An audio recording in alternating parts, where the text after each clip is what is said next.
Yes, thank you. All right, take two.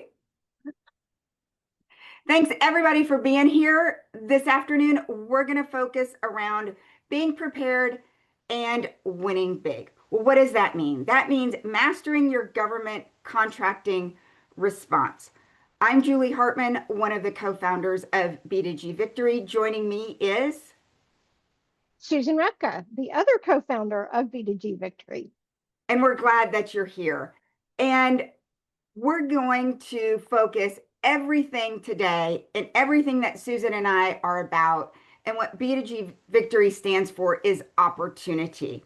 Well, federal contracting right now is getting a lot in most of the press. There are tons of opportunities in state and local contracting, which can be a huge and powerful path for you to grow your small business. So we want to help you grow your business and diversify your business through government contracts. And three of our favorite letters in the word opportunity are U, Y-O-U. And you can do this. Each and every one of you can do this. And we are here to help you every step of the way. So get ready for an engaging session.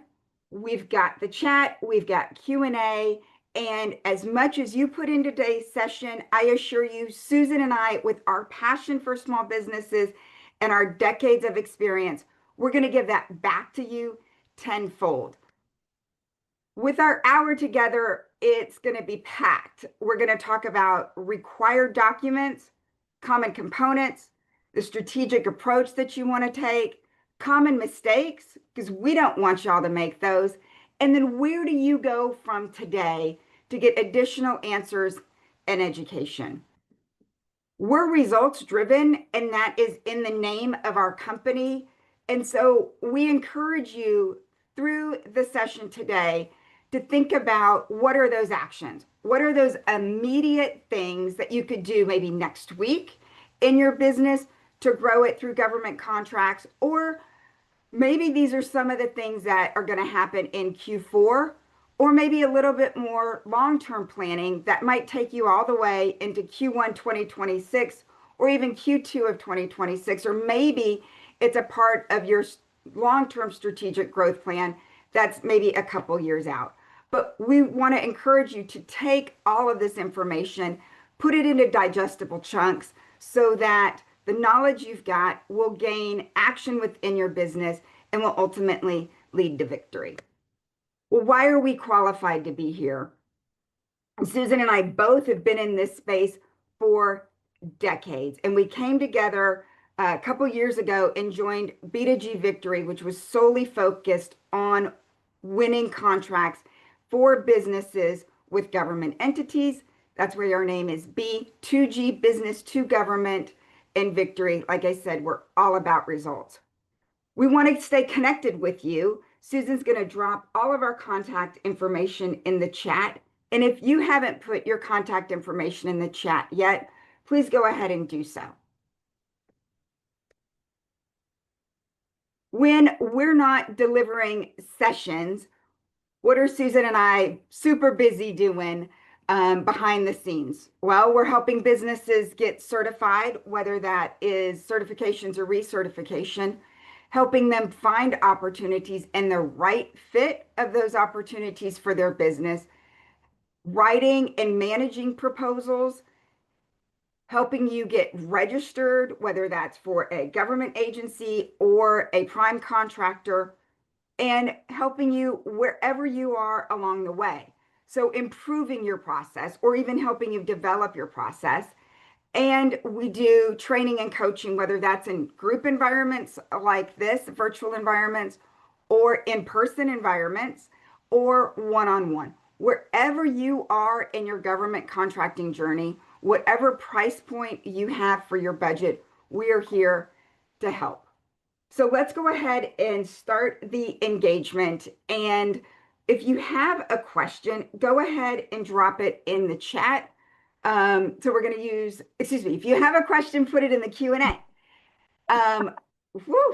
Susan is going to be dropping links in the chat, and we want you to put your contact information in the chat. So we're going to be using both parts of Zoom to make sure that our session is super engaging. Well, what happens when it's the weekend or a Tuesday night, or you need immediate answers? We've been working on the B2G Victory portal for 5 years. So what is that? That's everything you need and want to be successful in this space. What does that mean? That means that you've got access to Julie and Susan's brain anytime you want with quick answers. Boy, I am super tongue-tied today. Quick answers, right? And helping you penetrate the GovCon market even faster. All of our knowledge and all of the information is there for you in a one-stop shop anytime you want it. And because y'all are here today, you're going to get it at a discount, half off. Normally $50, it's only 25. And so Susan's dropping all of those helpful links in the chat for you.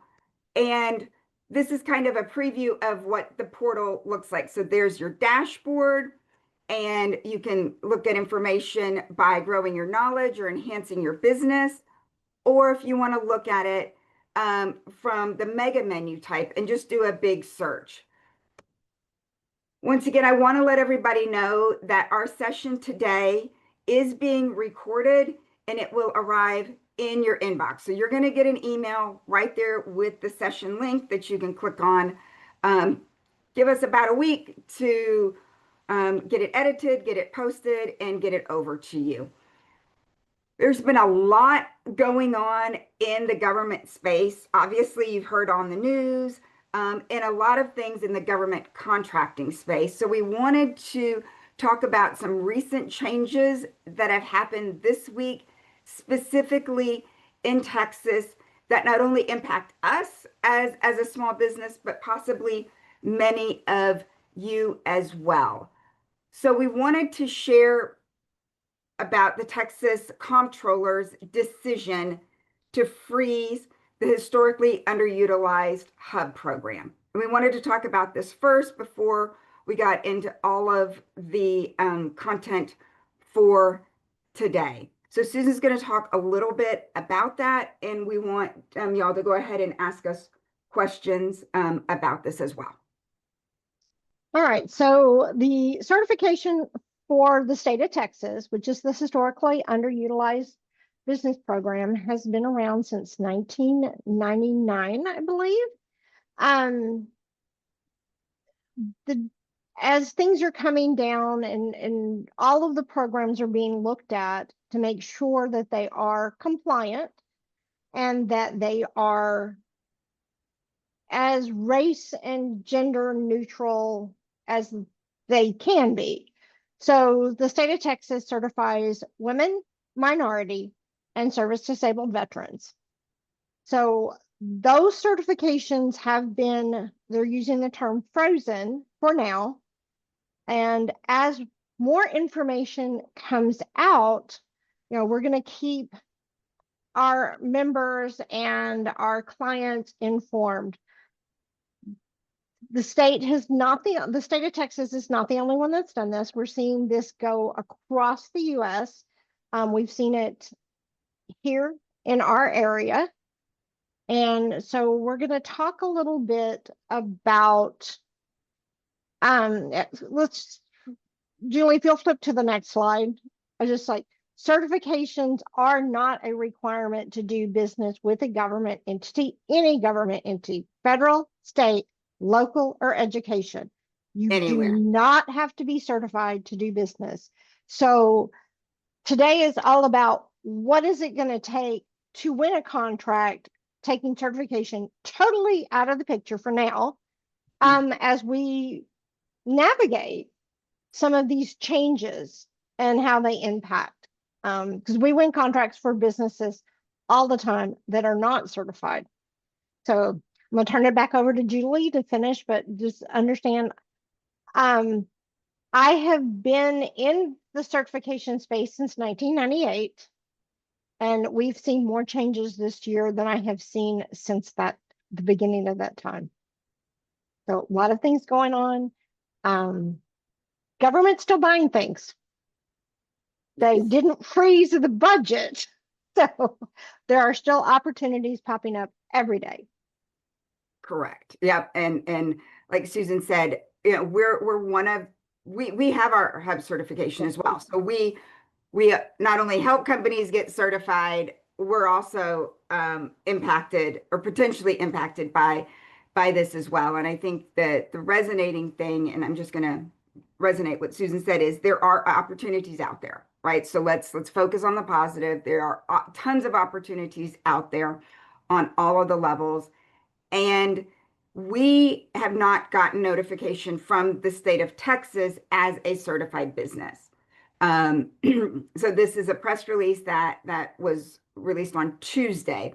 But as far as getting direct communication from the comptroller as a hub certified company, we have not received that yet. And there are still going to be tons and tons of opportunities in the government space. So let's get ready. Let's get prepared to continue to grow your business. I put in the chat a note. I asked how many of you are hub certified. If you are currently hub certified, go ahead and just respond in the chat, kind of a yes or a no. There are other states that are doing this. There was some changes to the DOT certification earlier as well.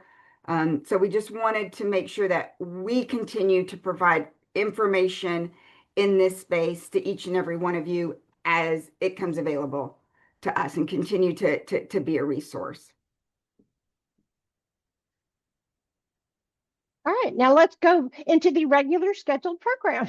Yes, let's go win some contracts, right? And to win a contract, you need to be compliant, you need to be responsive, you need to have the capabilities, the capacity, and competitive pricing.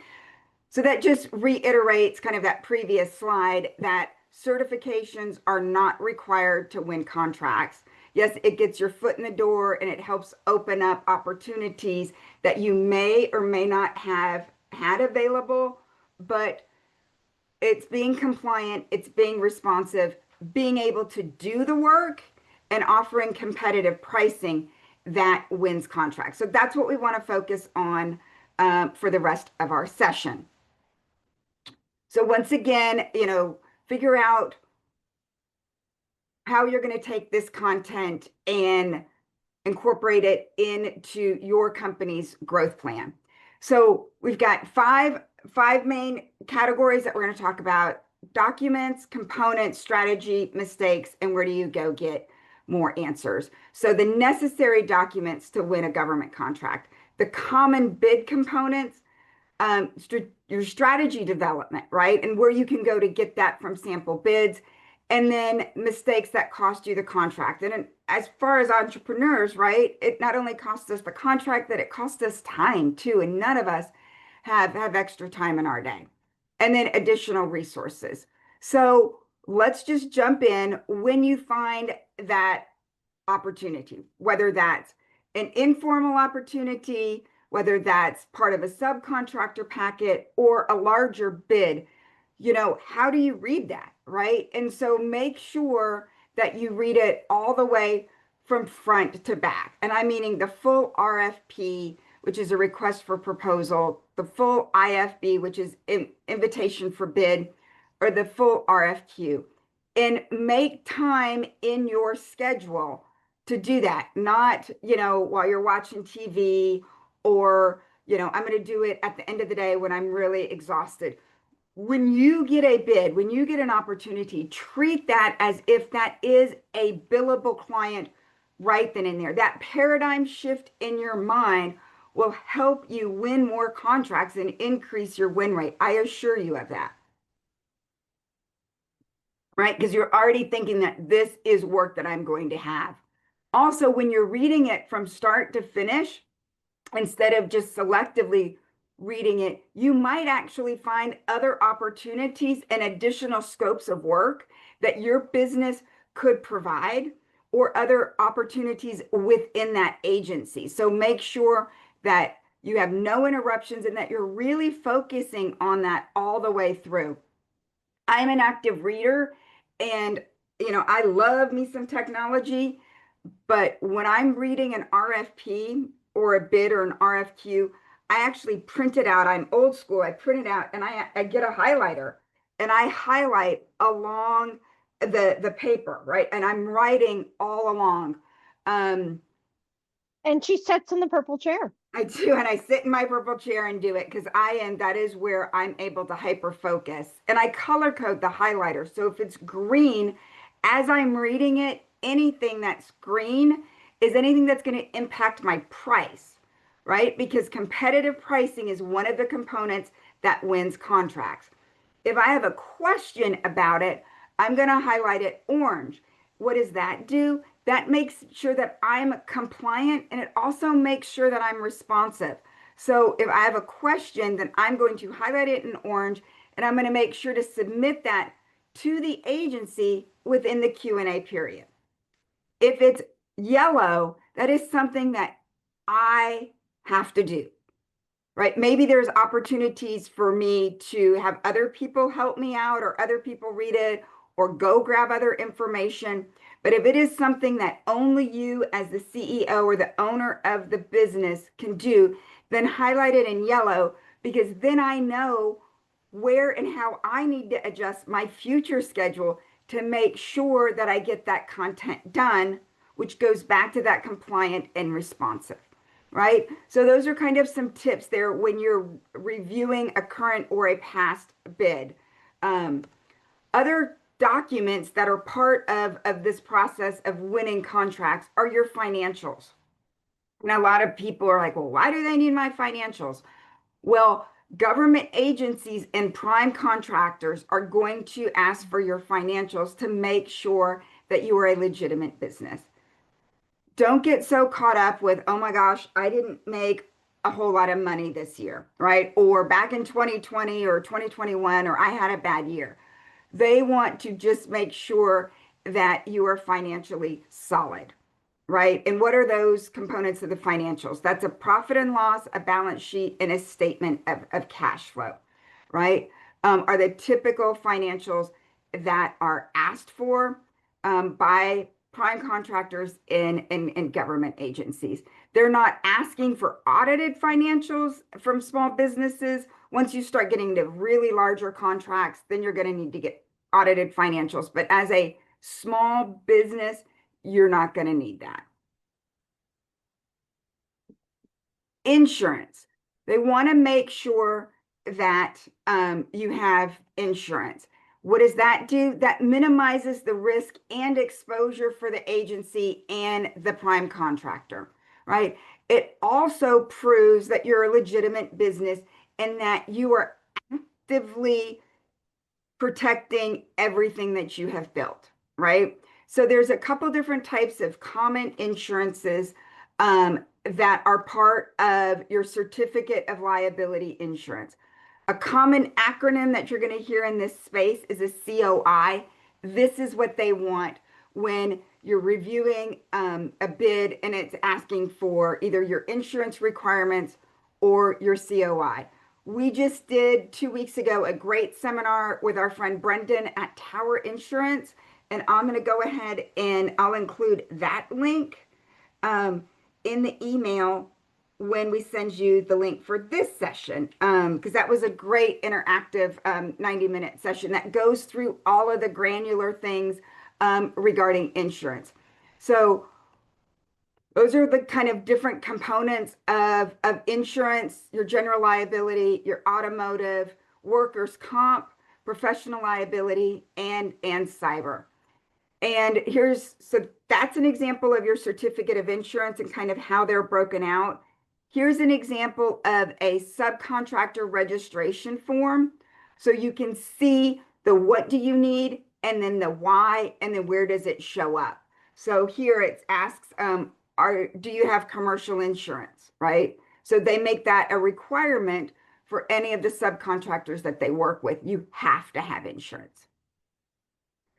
References.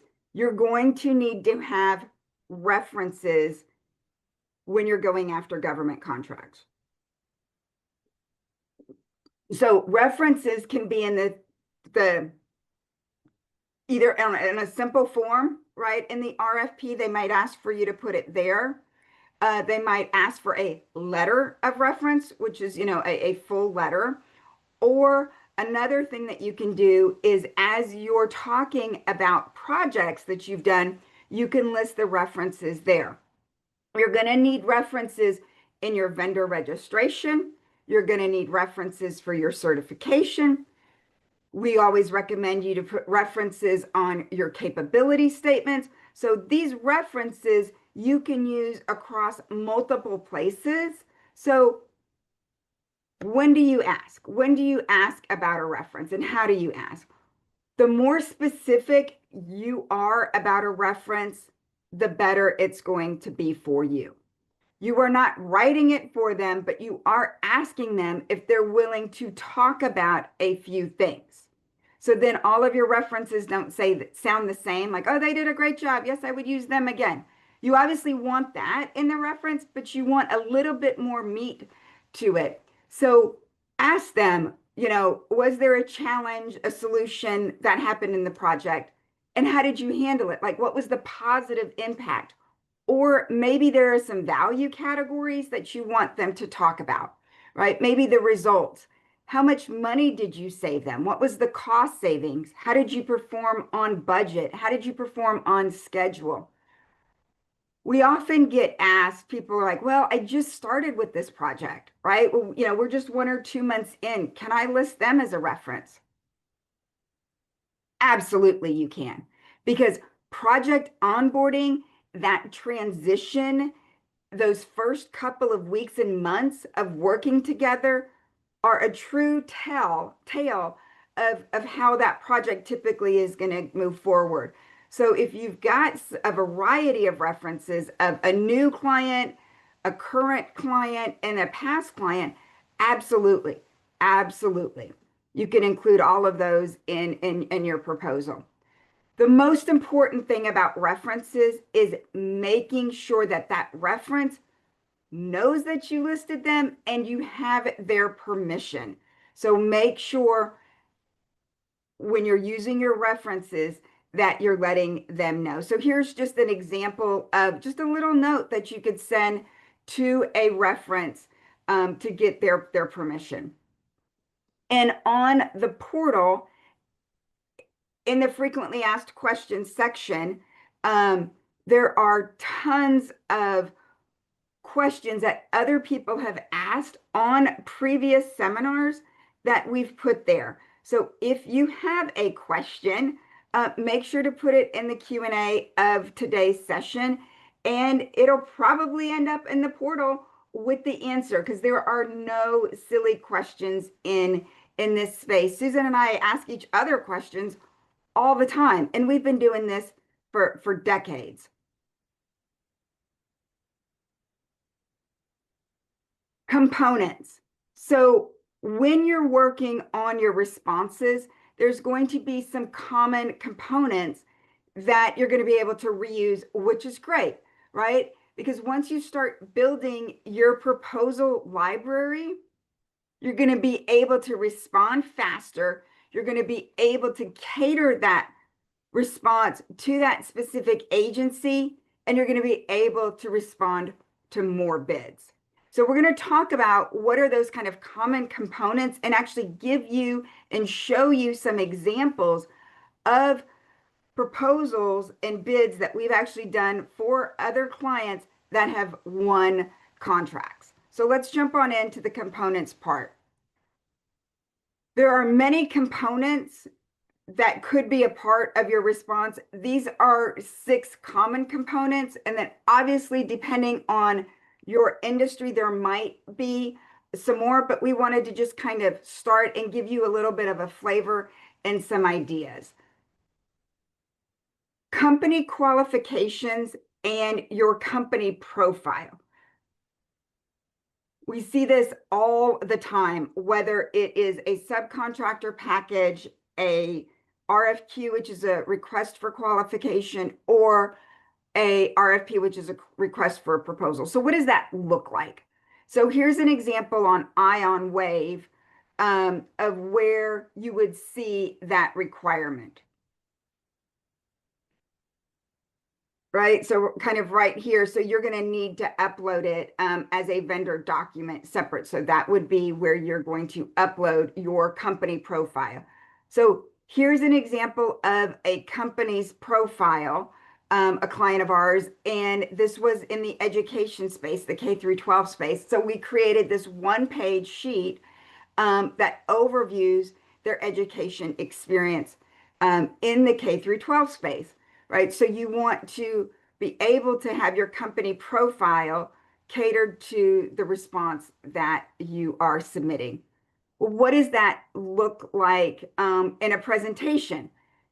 Because you want to begin with the end in mind. And sometimes a response is the submission and then an interview or an oral presentation afterwards. So we wanted to show you an example of a slide, right? So why us? Why this company? Well, here are the 3 points that we wanted to make sure that the agency knew on why they should choose this team. Notice these are bullet points, not long, drawn out sentences in a presentation. And for those of you who are transitioning or using your commercial experience or residential experience to get into the government space, you want to make sure to help these evaluators connect the dots, right? They can't evaluate if you don't give it to them. And literally, you want to help them compare apples to apples, not apples to oranges, or infer or allude that this type of experience is similar to government contracting. Just come out the gate and we're the best team for your project and why, right? And go ahead and provide those points and reasons why they should choose you over the competition. Because at the end of the day, it will get down to 2 companies, and you want to make sure that they always choose you. So those are some examples of some components that are really common. We're going to keep going on project team. So this is the team that is actually doing the work for the project. Notice this isn't your company organization, right? You don't see your accounting, you don't see any back office support, you don't see other people within this company that are not involved on that project. So when you're looking at a proposal or a bid and they're asking for the team or the key personnel, it is the people that are going to be assigned to that project. That's a common misconception that we see as well that really annoys evaluators. So here's an example of an org chart, which shows the structure and the hierarchy of the people that are going to be doing the work. Another component in your documents is your resumes. And we want to make sure that the resumes communicate the people, right? So the people that are in the org chart are the people whose resumes you're going to submit. And you want to make sure to cater those resumes to the type of work that is going to be done on this project. So here's our good friend Joe. And here is Joe's K through 12 resume. So you can see here that it is focused on schoolwork, his areas of expertise, and then his side panel, which has information all about him, his role in the project, right? His education, his registrations, and those types of things. But when I go and I put Joe on a roadway project, Joe is a civil engineer. I am not going to talk about his K through 12 experience. I'm going to talk about his relevant roadway experience. Well, where do I find out whether experience is relevant or not? Well, when you're looking at the RFP or the bid, you're going to go to the scope of work. So you want to make sure that you're tying the experience of the team members to the scope of work. So you make it easy for the evaluators to say, oh my gosh, look at all of this recent and relevant work that they've done. Of course, they're going to be the right people to choose for our project. And then here's just another example of a tweak of Joe's resume. So here is Joe's sidewalk work, right? So core components in all of the resumes, but there's that chunk that is catered to the specific RFP um, that's that's being submitted. If y'all can put in the chat, if you have a resume ready for your government work, or at least just a starting general resume for you that you could tweak certain areas for the different types of opportunities that are going to be coming your way. So go ahead and put in the chat if you have a resume to start or ready. And then if you've been able to tweak it, Hannah says yes, she's got a resume and had several proposals previously. Great job. It's exciting. Angela's starting it. I've got a business resume. Yep. And so you'll want to have a proposal resume. Exactly. As y'all are putting your responses in the chat, I'm going to just go ahead and jump on past performance, which is really similar to your resumes, but this is your project base. So you might have also heard like past experience, past performance, project profiles. All of those words are used simultaneously in this space. We're going to just show you a couple of examples and inspirations for you to use as you're working on your project sheets or your past performance. So you want to keep your past performance sheets down to 1 page. All righty. This isn't the time to do this huge long dissertation about a project. Short, sweet, relevant. So some of the key components in your past performance are going to be a project description, the role that you provided, what was that scope that you did, right? The client name. Here's an example of the reference there on the project sheet. Who on your team was involved on that project, right? Because once again, we want to tie that for the evaluator so that you can win this work. So if it's the same team that was on this similar type of project, that's the same team that's in the org chart, well, yeah, of course I want to hire them. Look at all of this great work that they're doing, right? And not only is it great work, but it's recent work and it's relevant to the work that they want. All right, here is another example. So this is an engineering firm. Here's an example of recent qualifications and experience of the firm for a catering client as well, right? So different data points, but very similar types of things, right? Who was the client? What did you do? Right? And who on your team was involved in it? Here is another example that is pulling out the specific scoring criteria, the evaluation and scoring criteria within the project sheet as well. So we've put it right down there at the bottom.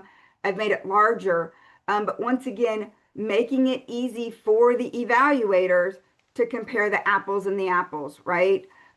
Making it easy for them to award you the maximum number of points within that section. Challenges and solutions, we're starting to see this more and more being asked when you are submitting your past performance. So go ahead, talk about it. How many of you have had every single project go perfectly? Exactly, right? So talk about that challenge, talk about that solution that you provided, and talk about, how you saved the day. Some additional documents that are going to be required in this space possibly could be an EMR, and that is your workers' comp experience modification rating. This has to do with safety. So if it is requested, then you'll go back to your insurance agent and ask them to provide this. Schedules, right? You're going to be asked information regarding a project schedule, or what is your approach, or how do you handle quality assurance, quality control. So you want to make sure that those types of things are also a part of your proposal resume, excuse me, your proposal library, in addition to your resume and your project sheets. Technology, how are you leveraging technology?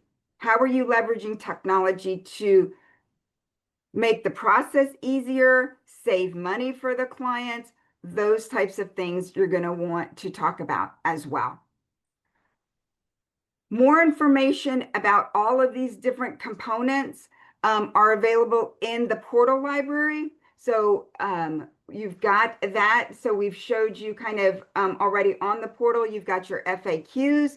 So if you're a reader or if you're a listener and want to visually see something, you can go to the video library, and that's there. So you can even see that there's the video right here, a subcontractor past performance, which takes a little bit deeper dive into project profiles. Some of these videos are entire recordings of seminars, so they could be either 30, 60, or 90-minute sessions. Some of them are 2-3 minute little micro learning videos that you're in and you're out. Strategy. How do you build your strategy? How are we much more strategic about the bids that you go after, the agencies that you want to work with? And that rolls back to, if you do your research, then you know that you're going to be responsive, right? And that's one of those components to winning a bid. As you're being responsive, you're already building upon that proposal library that you already have. Quite a few of you said that you've got some resumes already.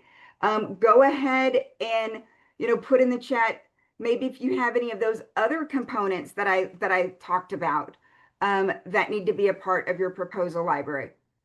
And when you do your strategy and your research, you're able to develop some competitive pricing, which is another one of the components that are so critical when you are submitting and winning bids. So we're going to show you how you can go and view closed bids or available bids. So there's a couple different types of bid events that you can look at on a variety of different platforms, right? And we're going to jump right on in and talk about the state of Texas, which is ESBD, which stands for the Electronic State Bids Daily. Susan's going to drop that link in the chat there. And this is where you can find opportunities within the state of Texas with multiple agencies, not only on the state level, but the city, the county, and education, K through 12 and higher ed, put their bids up there as well. You can search by class code. You can search by keyword as well. And you can even search by the status, whether it's been awarded, whether it's open, and whether it's closed. So you can go there and look for open opportunities with specific agencies or specific scopes of work. And I don't want you to lose sight of the closed opportunities, because then you can go and look and see the type of work, the scope of work, what type of documents and components were requested for that. And if you don't have them in your proposal library, you can start developing them. So there's a ton of value in doing the research. And I don't want you to get discouraged if a bid is closed or already awarded, because that's competitive intel that you can use for your next bid. Here's an example of Harris County. So Harris County uses a platform called Bonfire that they post opportunities on. So you've got what's open, so you can sort by the status. They're great that they can, you can see the days left. and all of that type of information. So just packaged and looks a little bit different, but another place that you can go to.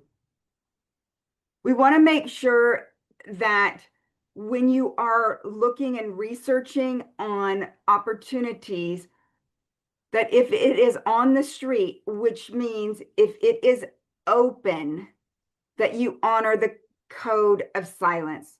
We like to use this image because some people call it the cone of silence. And Susan and I both are big animal lovers and have some canines. And so this kind of makes us giggle a little bit. But what it is it's the code of silence. And this is really serious stuff. So you want to make sure that if it is out on the street or has hit the street, that you are not contacting the procurement officer, the buyer, or someone within that agency and talking about that opportunity. If it is open, the code of silence applies. If that's a new word for you, on the B2G Victory glossary, we've got tons and tons of words there. I think we have over 300 words. And as you're looking through these bids, whether they're open, closed, or whatever, doing your research, we've built the glossary for you to get answers to all of these crazy words, acronyms, and abbreviations in this space. And there's a lot of them. Some of them are even the same acronym, but mean different things in different instances. So we went and put those up on the portal as well as a resource for you, that one stop that you can go to get your videos, your FAQs, and answers and definitions of these words as you're reviewing different opportunities.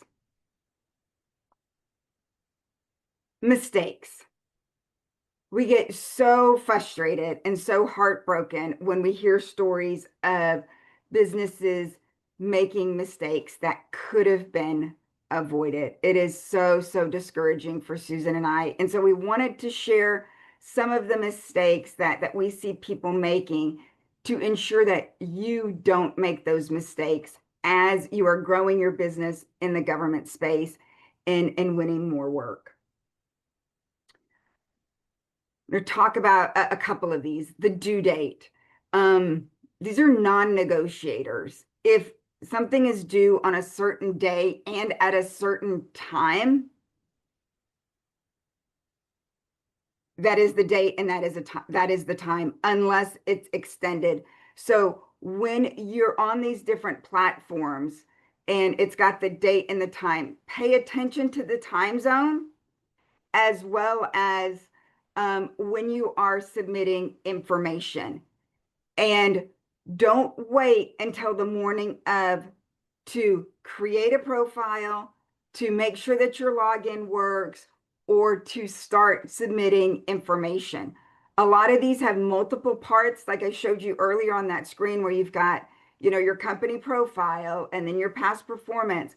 Well, as those are done, go ahead and go back up to the portal, or go to their platform and submit it. I like to think of it as the Jedi mind trick, right? Look, or the Domino pizza meter, right? I'm moving things along. So then the day of or the morning of, you're not so anxious.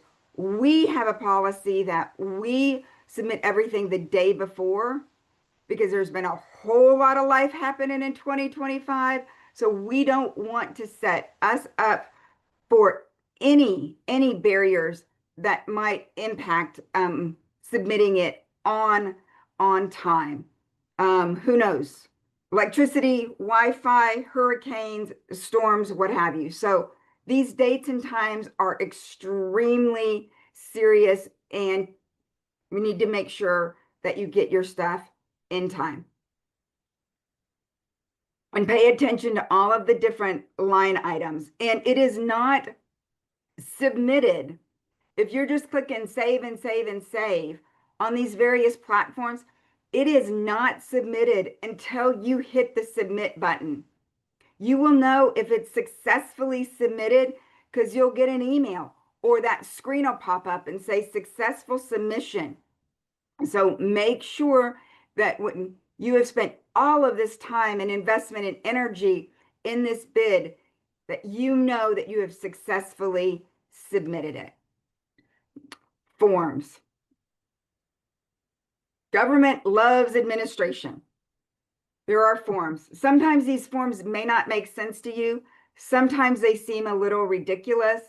Sometimes you might be asking yourself, why are there so many forms? Make sure that you download and complete and upload all of the forms, all of the attachments. And you can see here in this example, you've got all of the different forms, and then it says, what they are. Make sure that you've signed them and uploaded them back. Just because you've downloaded them doesn't mean that you are compliant and that you've submitted it. So make sure that you do every single form. Alrighty, so you've got your forms, and then there's also files, depending on the agency and depending on if the type of bid, whether it's an RFP, RFQ, the forms might be different, the number of files might be different, but you want to make sure to go through an error check and not have that mistake.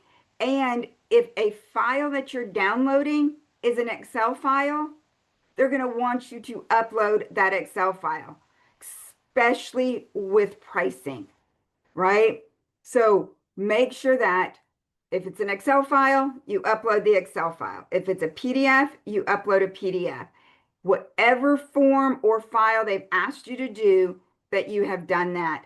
And depending on the agency, some of these are separate uploads. Some of them are one full upload. Pay particular attention to that as well. Don't upload attachment B here in your proposal response.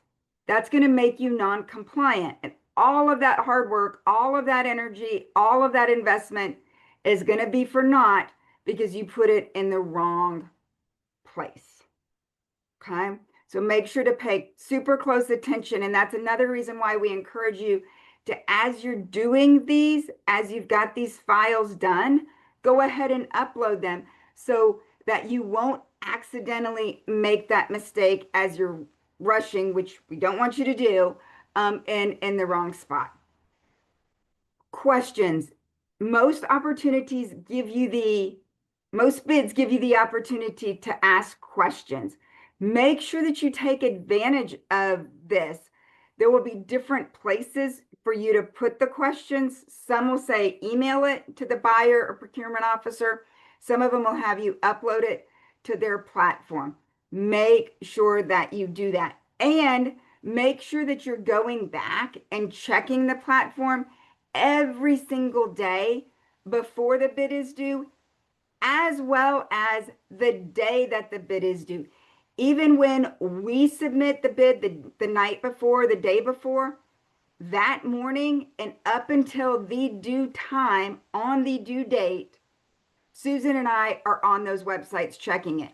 Susan, how many times have we been doing a proposal that the day of it gets an extension? I don't know if I can count that, but I know that when there were more printed ones, there's oftentimes the driver has been halfway there. I'm like, turn around. We're Yeah. not submitting it. And I've even had some of them that, because we like to submit it the day before, that they extended it and we had to reprint it. Go back, But get it, reprint it. Yeah. So it yep, does happen. yep. Happens a lot more than we would like it to happen. But it does. So make sure that you are checking the website and being compliant all the way up until the time of it.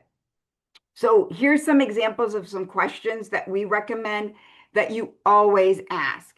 If it's not provided in the bid, that you respond within the date and time question period with these questions. Who is the incumbent, right?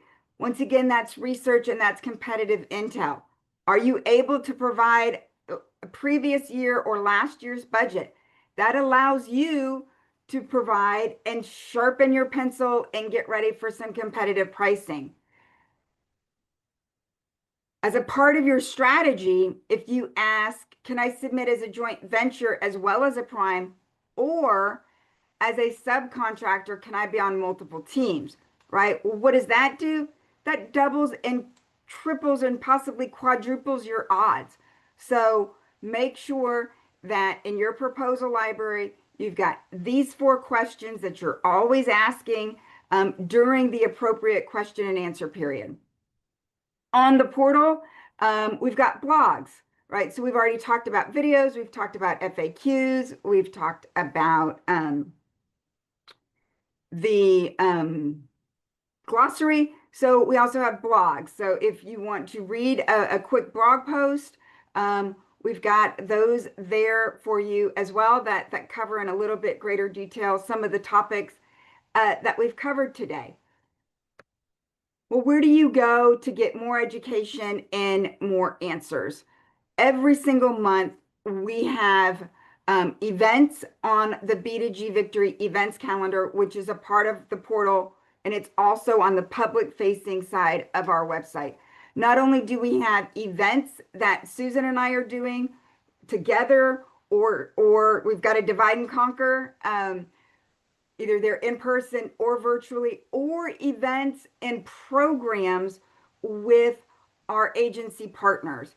And a couple of those events are coming up soon. So we wanted to share with you just 3 of the many events that we've got going on in the month of November. Just because this is the end of our calendar year, there are still tons of events, tons of education, and tons of opportunities available in the government space. And keep in mind, in the government space right now, this is Q1 of a lot of agencies' fiscal year. So they just got their new budget. So they're ready and excited for new projects and new opportunities to start. So make sure to visit the B2G Victory events calendar to find more education and more events. And I want to go ahead and pause here and have a few of you share some of the action items that you've gotten from our time together, and open the floor for some questions and answers.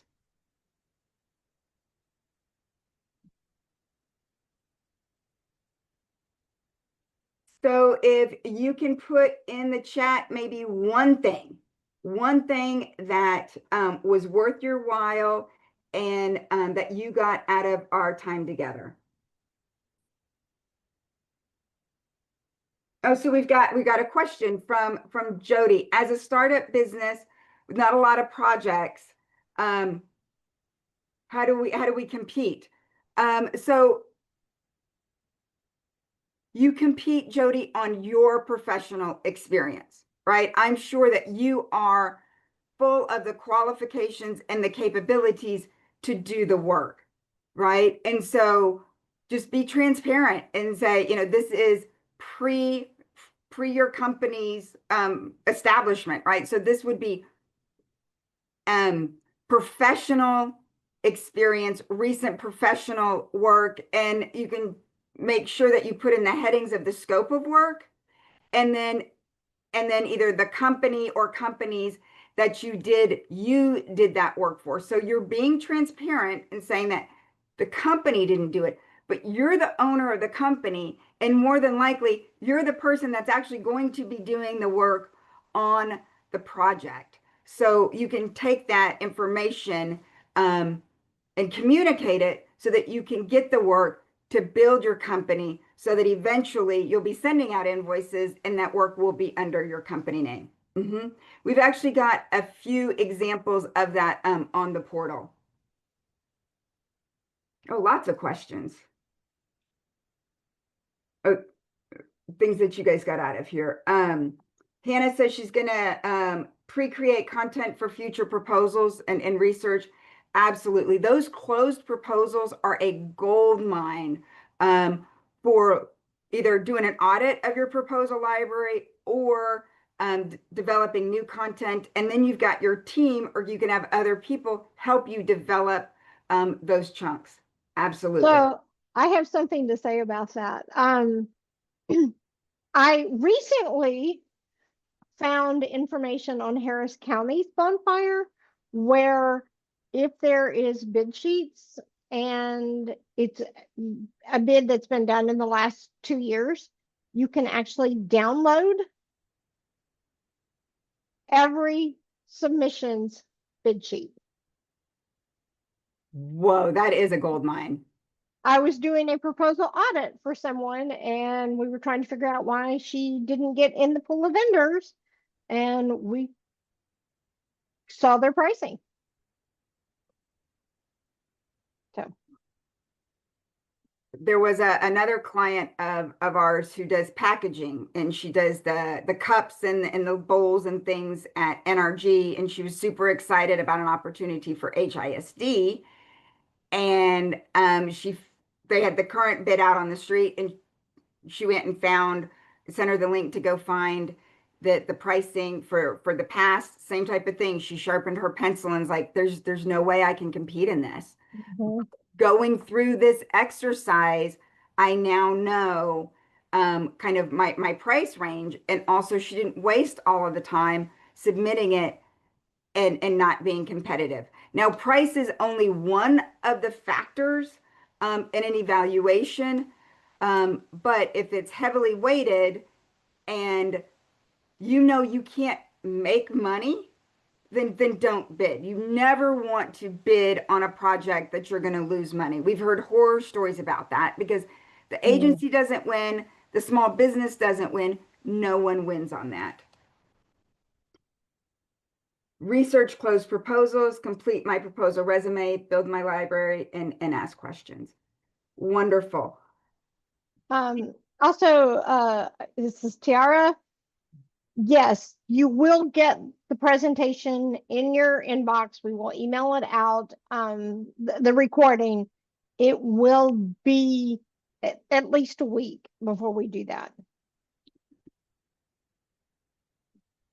Are there any specific questions that y'all came today that you wanted to get answered that we have not covered? We want to make sure to give you back 10 times the value that you wanted when you came here today.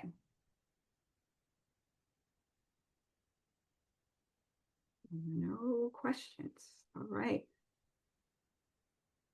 Well, thanks again on behalf of the entire team at B2G Victory. We thank you for your time. We thank you for the investment. And we thank you for being a fellow small business in this community and in this space with us.